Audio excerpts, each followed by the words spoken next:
സാഹിത്യ നഗരമായി പ്രഖ്യാപിച്ച കോഴിക്കോടിന് കൂടുതൽ കരുത്തും ആകർഷകവും നൽകുന്ന ഒന്നാണ് ജില്ലാ കലോത്സവമെന്ന് മന്ത്രി എ.കെ. ശശീന്ദ്രൻ. മാധ്യമപ്രവർത്തകർക്കുള്ള തിരിച്ചറിയൽ കാർഡ് വിതരണം ചെയ്ത് സംസാരിക്കുകയായിരുന്നു അദ്ദേഹം. മാധ്യമപ്രവർത്തകർക്കായുള്ള തിരിച്ചറിയൽ കാർഡ് വിതരണോദ്ഘാടനം people's review chief editor Shri P നിസാറിന് നൽകി വനം വകുപ്പ് മന്ത്രി എ.കെ. ശശീന്ദ്രൻ നിർവഹിച്ചു.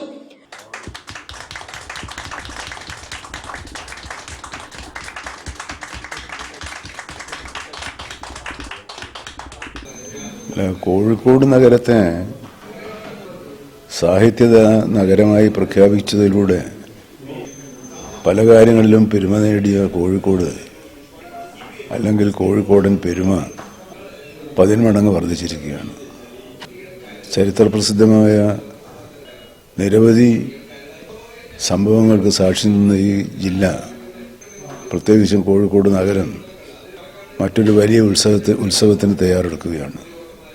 ആയിരക്കണക്കിന് വിദ്യാർത്ഥികൾ പങ്കെടുക്കുന്ന കലയുടെ മാറ്റുരക്കൽ കോഴിക്കോട് നഗരത്തിൻ്റെ സാംസ്കാരിക പ്രബുദ്ധതയ്ക്ക് കൂടുതൽ ആകർഷകവും കരുത്തും നൽകുന്ന ഒന്നായിരിക്കുമെന്ന് വിശ്വസിക്കുന്നു.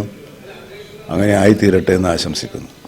Media committee convener Shri P K. Abdul Sattar, executive അംഗങ്ങളായ മുഹമ്മദ് അലി PM, വിനോദ് മേക്കോത്ത്, സുജിത് സിയാർ, സഫറുള്ള P, ഇസ്ഹാഖ്, വിവിധ മാധ്യമ പ്രവർത്തകർ എന്നിവർ ചടങ്ങിൽ പങ്കെടുത്തു. News bureau, Kozhikode.